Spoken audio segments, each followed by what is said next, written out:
하나님 아버지, 하나님 앞에 예배할 마음을 주셔서 그 마음을 굳게 지켜 이렇게 나와 말씀을 사모하며 기도로 우리의 죄와 허물을 고백하고 찬양으로 영광 돌리게 하여 주셨사오니 하나님과의 관계가 더 온전해져가는 거룩한 예배가 되도록 도와주시옵소서.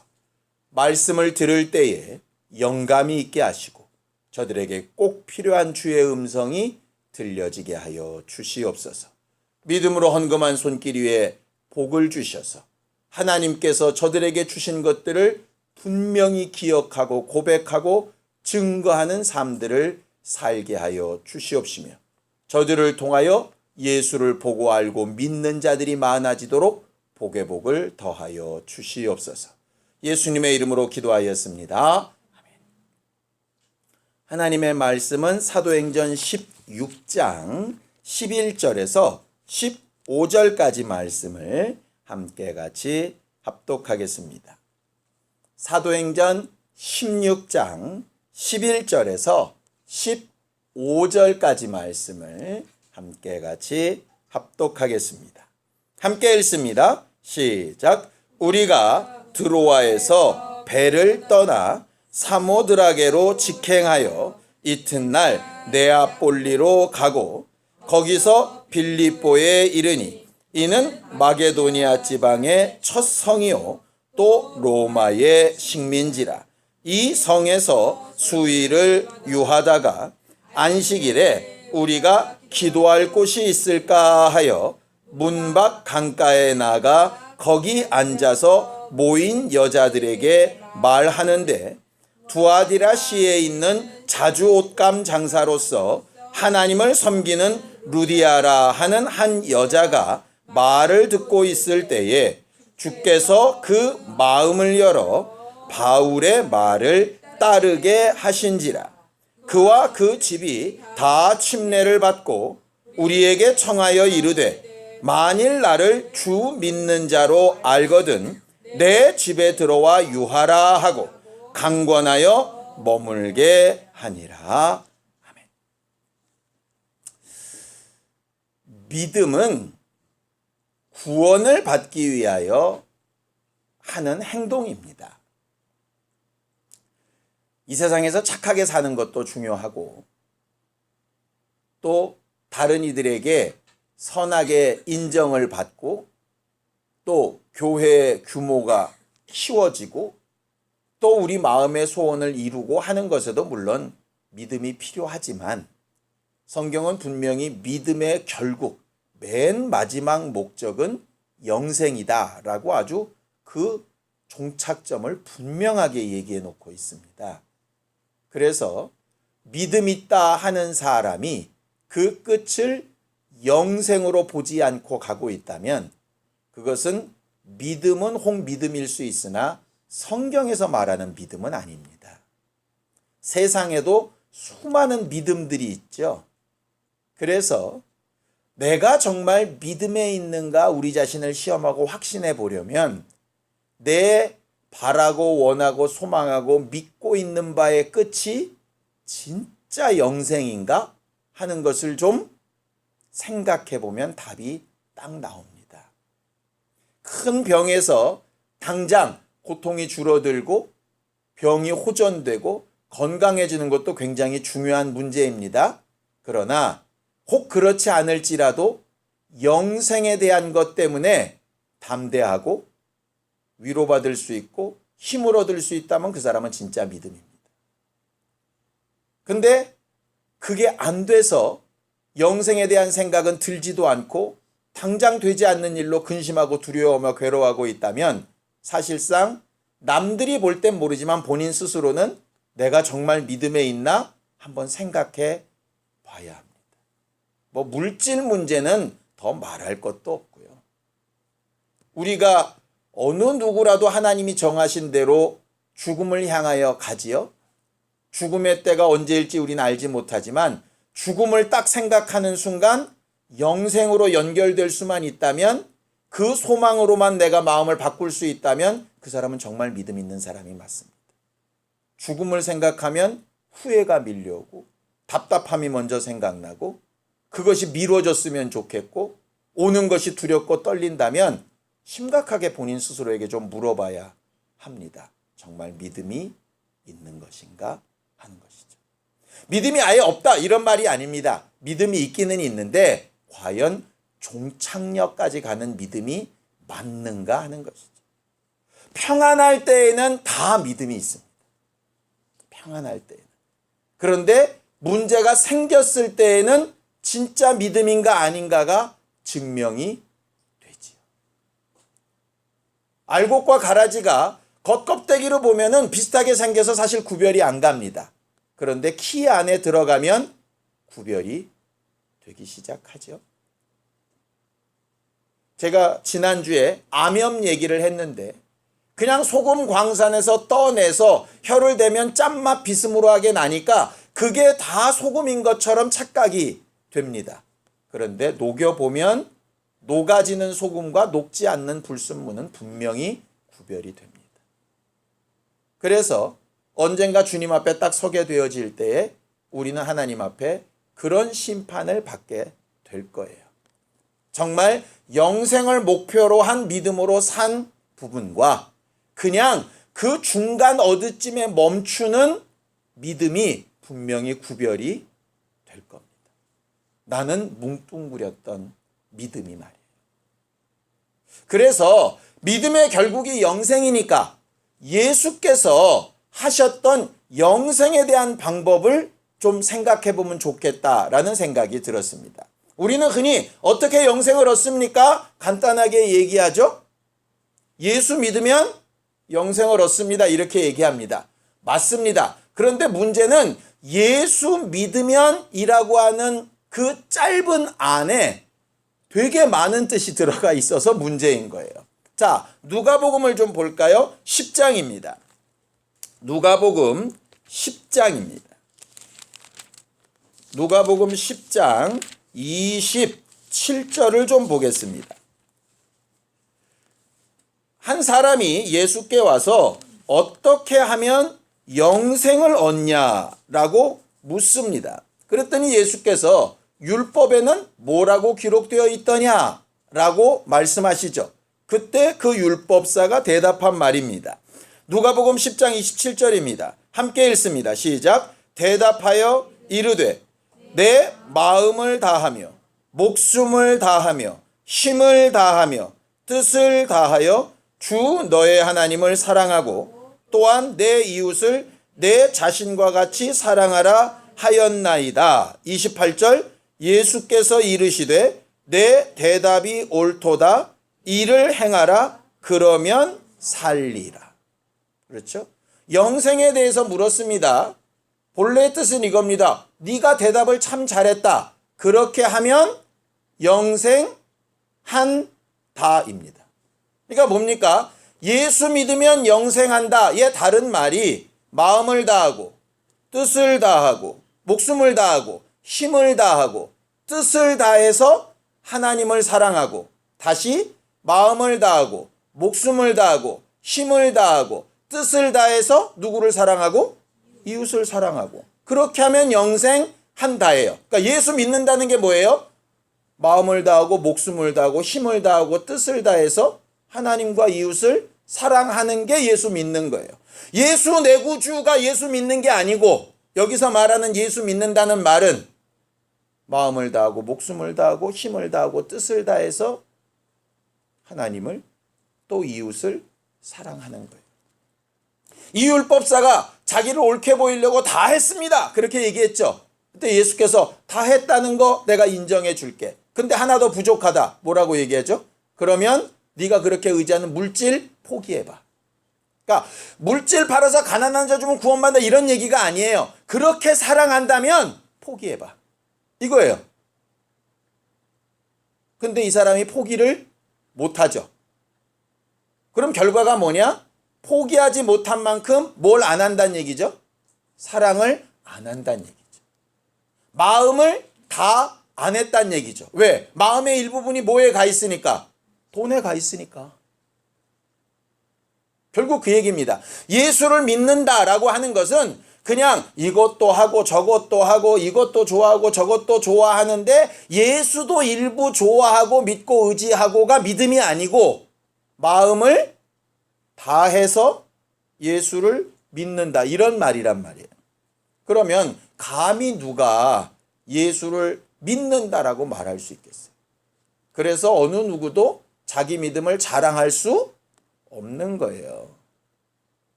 성경 몇 구절 안다고, 성경 몇 구절 조합해서 말 몇 마디 할 줄 안다고 믿음이 아니고 내 마음에 분명히 빼앗긴 부분들이 있다니까요. 이건 물론 평생 가도록 계속 그럴 거예요. 그러니 뭐가 구해야 되겠습니까?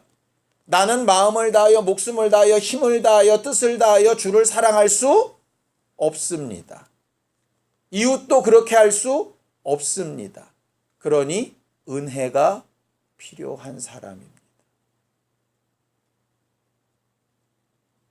이게 결국 예수 믿는다라고 하는 의미예요.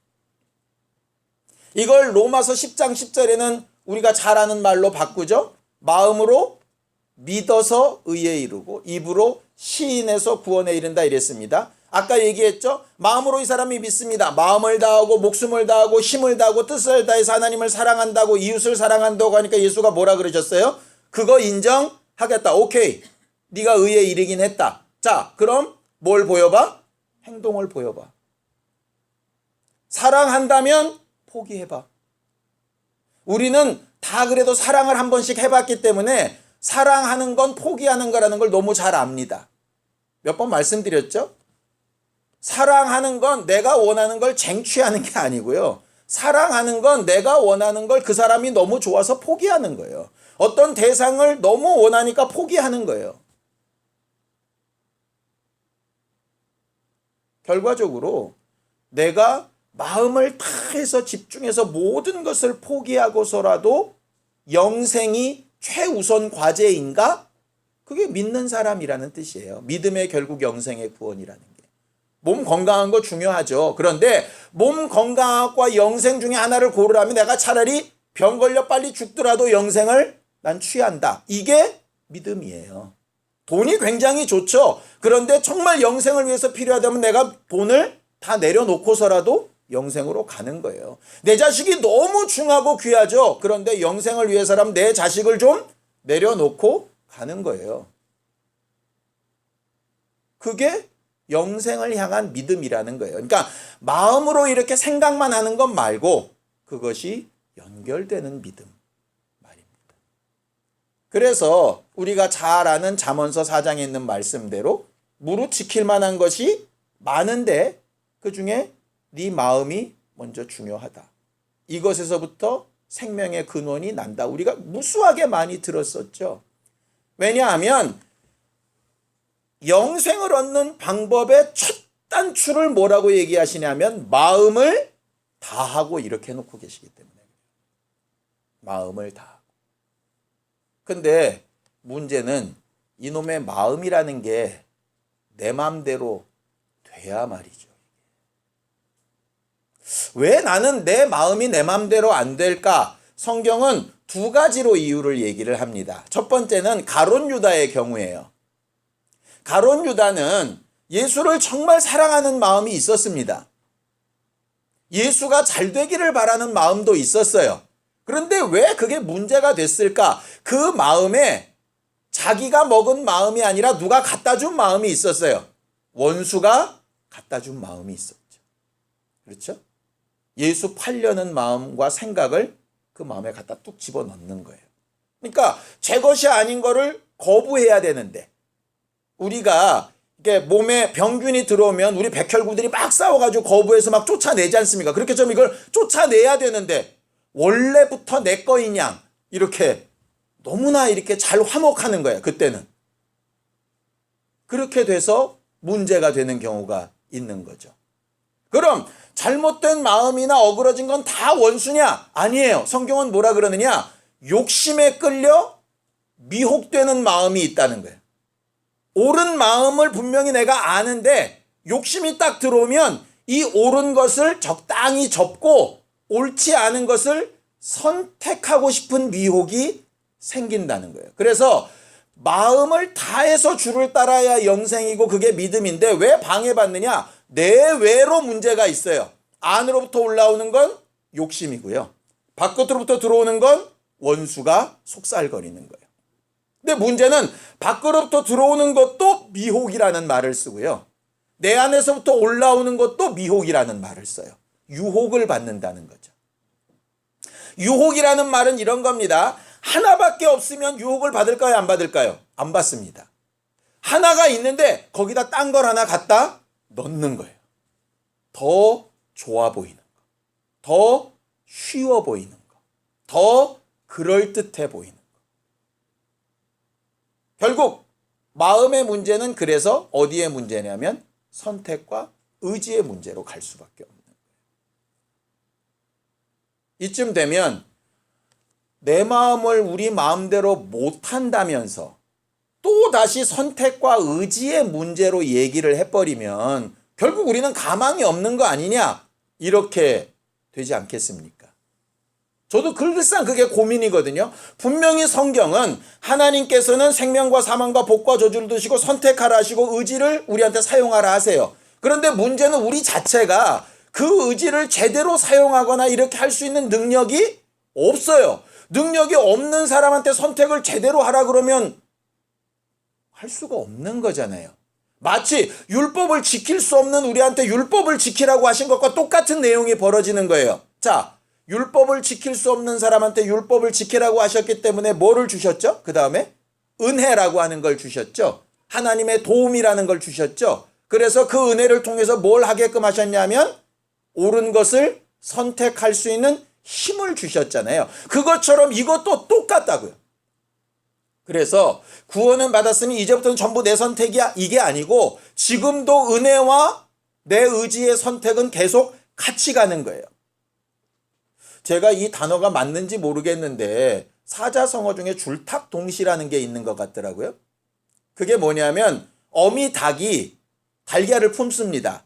근데 달걀이 때가 되면 이 병아리가 깨고 나오는데 지 힘만으로는 이걸 다 못 깨요. 그래서 바깥에서 어미 닭이 쪄줍니다. 근데 문제는 뭐냐? 이게 동시에 이루어져야 안 죽는 거예요. 엄마가 너무 늦게 쪼면 애 힘만으로 안 돼가지고 힘에 진해서 안에서 죽고요. 애가 지가 스스로 쪼지 않는데 바깥에서 엄마가 쪄버리면 공기가 들어가서 죽어버려요. 그래서 이 의지가 같게 나오거든요. 하나님의 감동과 우리의 의지가 과연 어떻게 돼야 될까? 성경을 읽어보고 읽어봤더니 그게 바로 그 동시동작인 거예요. 동시동작. 그래서 하나님 앞에 마음도 구하고 우리의 마음도 먹고 하는 두 가지가 다 필요한 거죠. 근데 우리는 자꾸 전에도 말씀드렸지만 말씀을 한쪽으로만 보려고 결론 내려는 경향이 있어요. 의지면 의지, 하나님의 뜻이면 뜻 이러지 두 개를 얘기하니까 막 헷갈린다. 헷갈리는 게 아니고요. 하나님은 하나님의 일을 하시고 나는 나의 일을 해야 하는 거예요. 나는 나의 일을 하면서 하나님이 하실 일을 구해야 되는 거예요. 그래서 수고도 하고 기도도 하는 일이 반드시 필요한 거예요. 그런데 대부분 사람들이 하나님의 도우심은 구한다 그러면서 기도는 하지 않고 마음의 결단은 했다 그러면서 행동과 노력은 하지 않고 하나만 하니까 이게 망그러지는 거죠. 마치 마음으로 믿었는데 이것을 입으로 시인하듯이 뭔가를 희생하고 버릴 일에는 안 하는 것과 똑같은 거예요. 그러면서 믿었으니 믿음이라고 자꾸 믿고 싶은 거야 내가. 그러면 불완전한 상황이 벌어지게 되는 거죠. 자, 성경을 좀 보겠습니다. 시편 51편 10절입니다. 우리가 하나님 앞에 구해야 될 것에 대해서 이렇게 시편 기자는 얘기를 합니다. 시편 51편 10절입니다.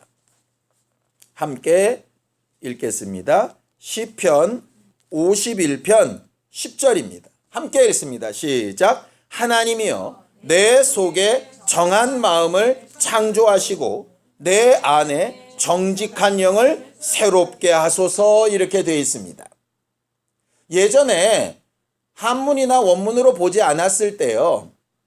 이 정한 마음을 창조하시고 그랬을 때 한글로만 보니까 마음은 하나님이 정해 주셔야 되나 보다 이렇게 착각을 했어요. 그런데 그게 정한 마음이 정결한 마음, 깨끗한 마음이라는 뜻이에요. 그래서 원래 뜻이 뭐냐면 욕심 없는 마음이란 말이에요. 더 나아가면 잘 분별하는 마음이란 뜻이에요. 그러니까 이런 겁니다.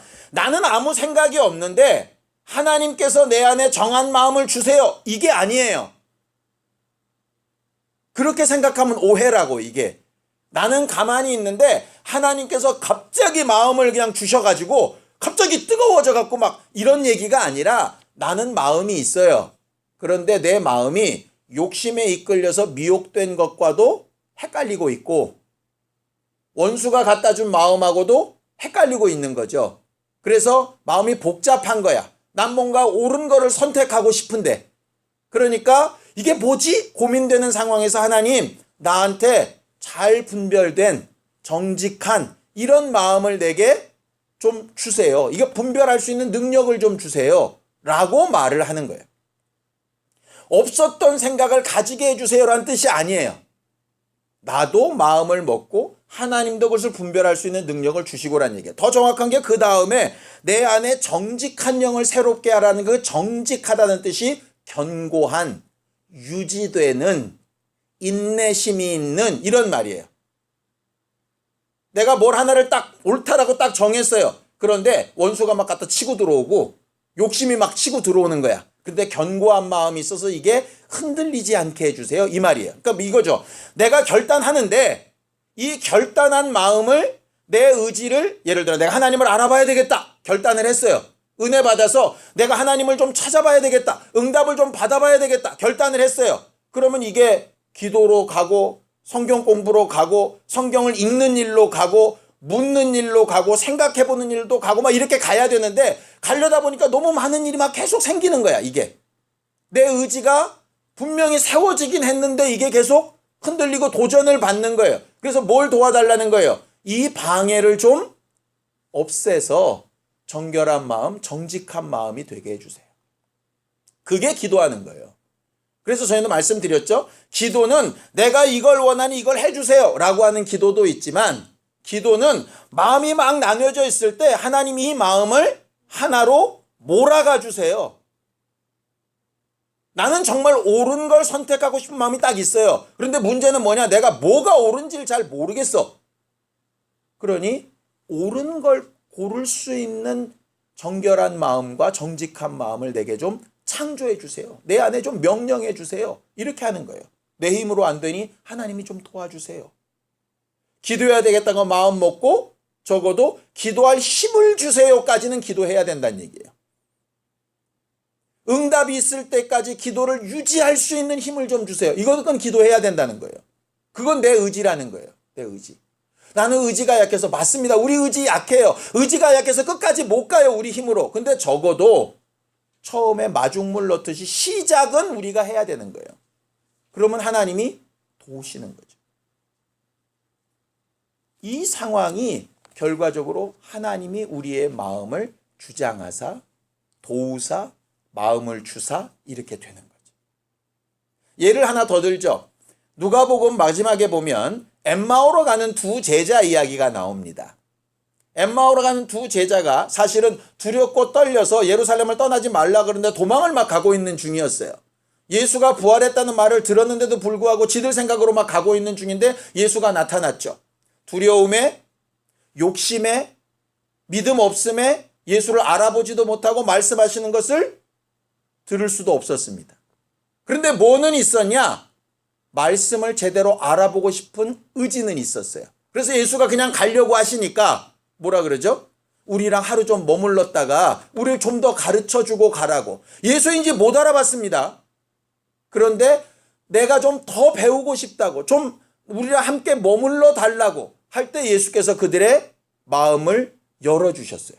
눈을 열어주셨어요. 그랬더니 그들이 뭐라고 고백하느냐? 우리가 아까 예수께서 우리 눈을 열어주실 때 마음이 뜨거워지지 않다냐.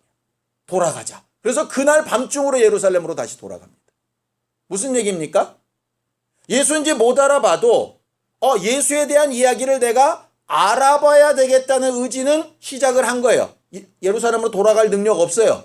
예수를 알아볼 능력도 없어요. 그런데 적어도 내가 알아봐야 되겠다는 마음까지는 가진 거예요. 그랬더니 예수께서 눈을 열어주시고 마음을 열어주셨죠. 그러니까 그들이 은혜를 받고 뜨거워져서 움직일 수 있는 힘까지 얻게 되는 거죠. 결국 신앙은 이렇게 되는 거예요.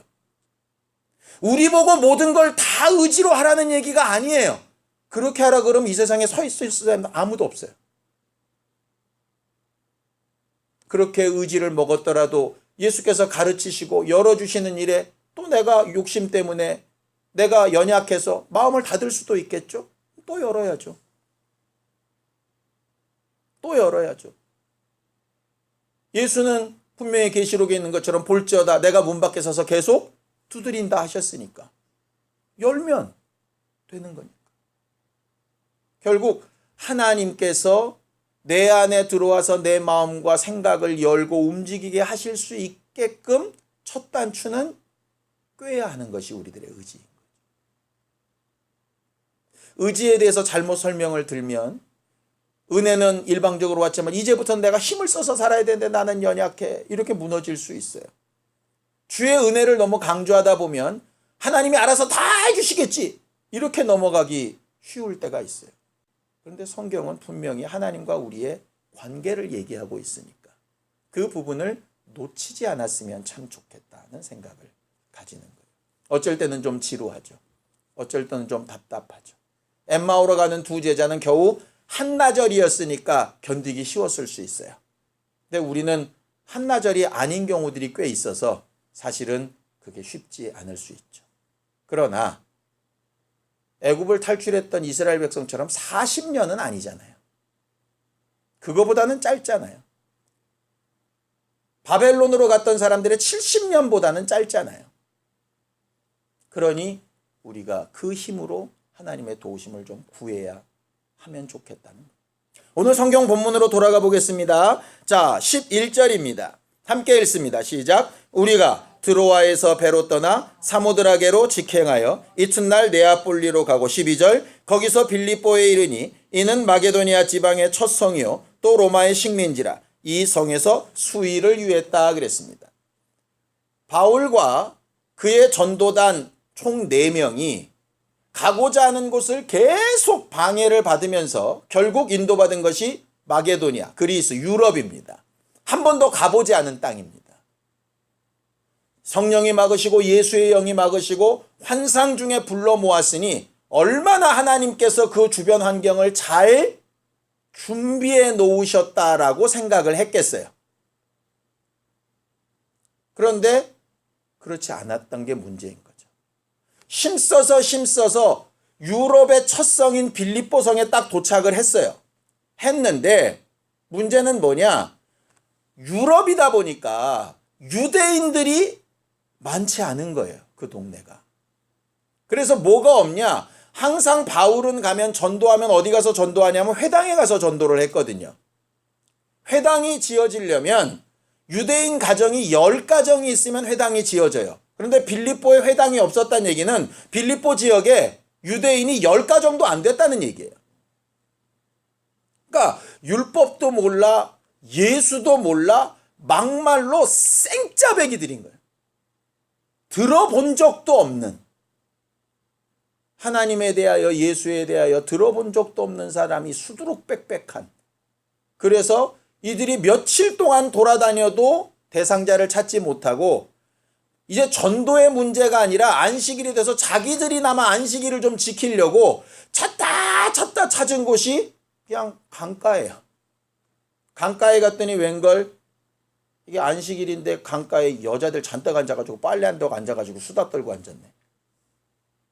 그 얘기가 13절입니다.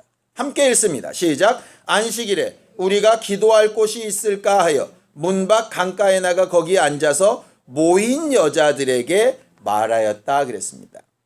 이게요 그냥 말로만 들으니까 별말 아닌 것 같은데요. 이 당시는 우리나라 조선시대만큼이나 남녀가 유별하던 시대입니다.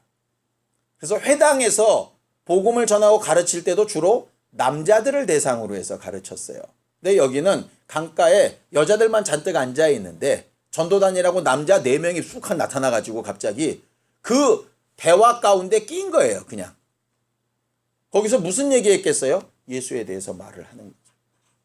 사람들이 볼 때 헛소리한다, 이상한 소리한다, 이상한 사람들이다, 이방인이다, 외국인이다, 뭐 여러 가지 말을 할 수 있겠죠. 그런데 신기하게 그 중에 딱 한 사람이 은혜를 받는 거예요. 자, 14절입니다. 함께 읽습니다. 시작. 두아디라 시에 있는 자주 옷감 장사로서 하나님을 섬기는 루디아라 하는 한 여자가 말을 듣고 있을 때 주께서 그 마음을 열어 바울의 말을 따르게 하신지라 그랬어요. 자, 13절에 보면 바울과 그의 전도단들이 일방적으로 여자들에게 말했다라고 되어 있습니다. 그렇죠? 그런데 14절에 루디아는 어땠다라고 되어 있느냐? 한 여자가 말을 듣고 있었다 이랬어요. 무슨 얘기냐? 50명이 모였는지 60명이 모였는지 10명이 모였는지는 모르겠는데 많은 여자들에게 바울은 얘기를 했어요. 근데 듣는 사람은 몇 명이에요? 딱 한 명이에요.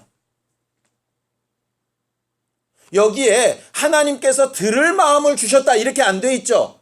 들은 건 누가 들은 거예요? 루디아가 들은 거예요. 왜? 그는 하나님을 섬기는 사람이었거든요. 하나님을 섬기는 사람이었어요. 그러니까 기본적으로 자기가 하나님을 찾고 구하는 믿음이 있는데 하나님에 대하여 누가 말을 하니까 다른 사람들은 다 귓등으로 안 들을 때 이 사람은 의지를 사용해서 말을 들은 거죠.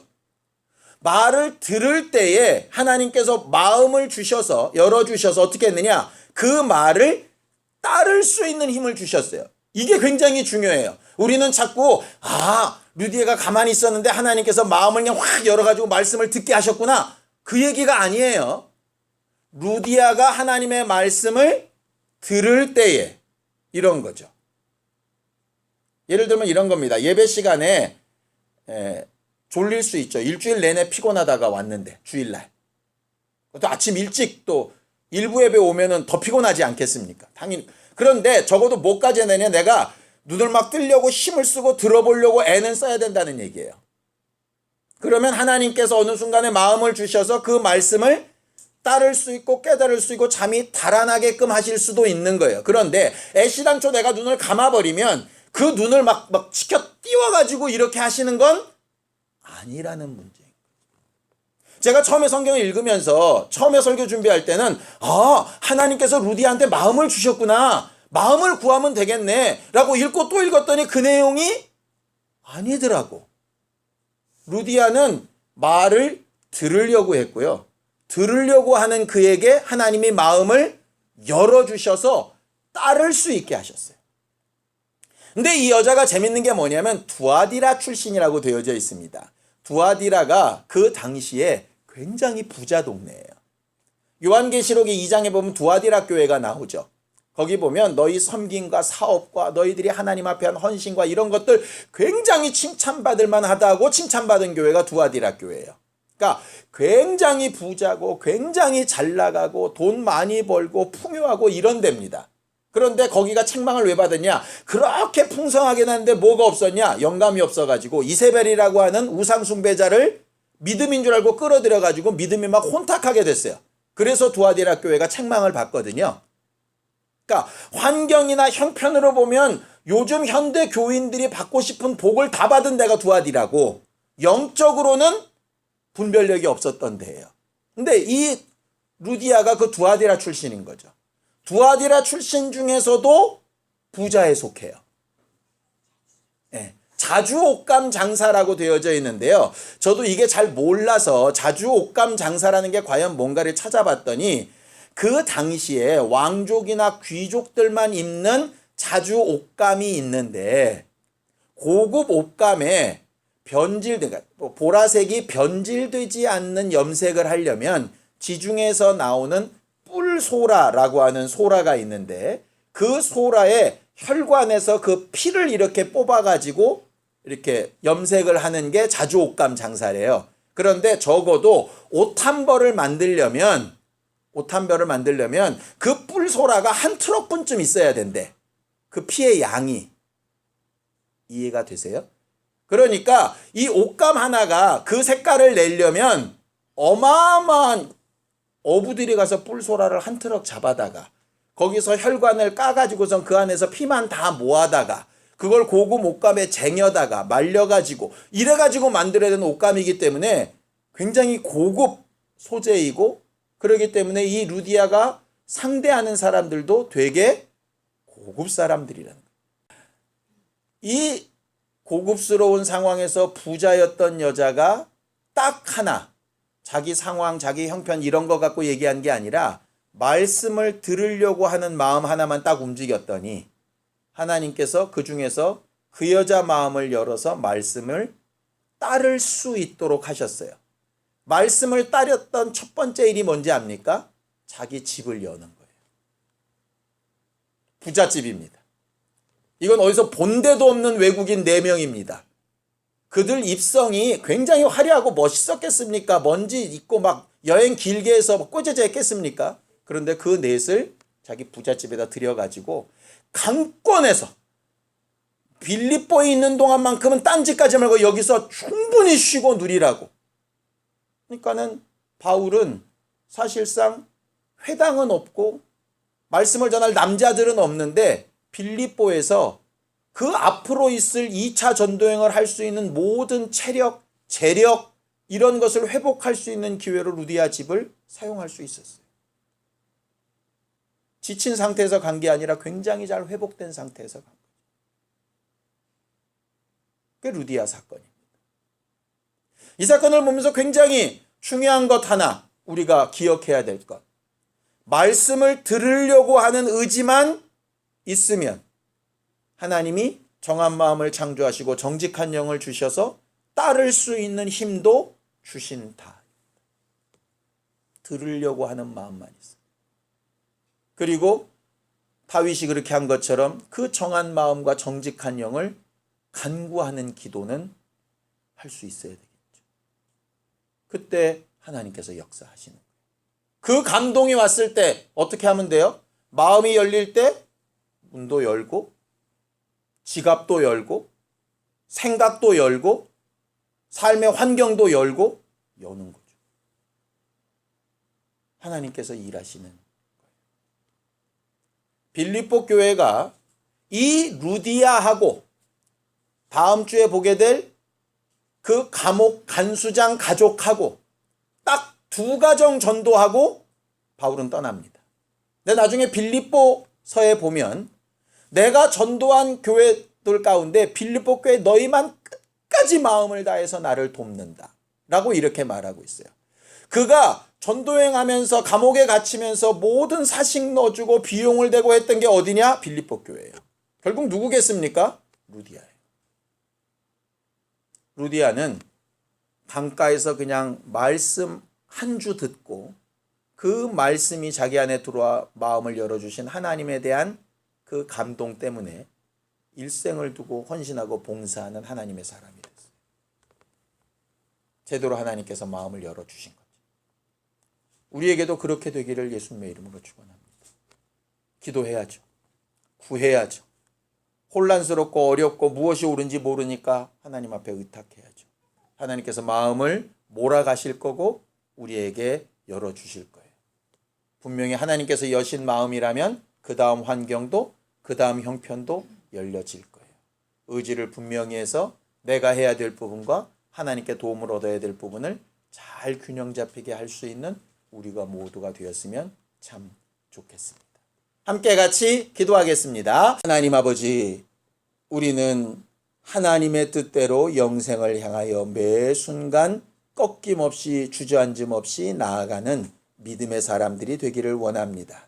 이를 위하여 말씀 듣기를 사모하고 하나님의 말씀을 깨닫기를 의지하며 입술 벌려 주 예수께서 약속하신 바대로 기도하여 하나님의 응답과 도우심을 구하오니 우리의 마음과 생각을 기억하사 열린 마음을 더하시고 열린 환경도 더하시고 말씀을 따라 행동하여 살 수 있는 형편도 역사하여 주셔서 우리와 하나님이 함께 한 방향을 향하여 일하고 있는 것을 우리도 알고 우리 가정도 알고 특별히 우리 자손들과 함께하는 이들도 알 수 있도록 우리를 사용하시고 역사하여 주시옵소서.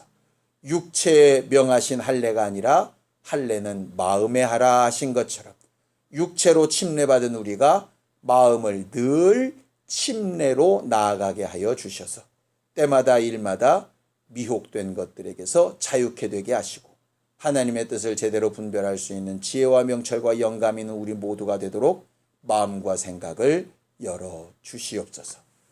이제는 우리 주 예수 그리스도의 은혜와 하나님 아버지의 극진하신 사랑과 성령님의 감동하시고 함께 하시는 분명한 증거가 하나님 앞에 뜻을 세우고 마음을 열어주사 행동하게 하시기를 간절히 구하는 우리 모두 위에 이제부터 영원까지 함께 있을지어다. 아멘.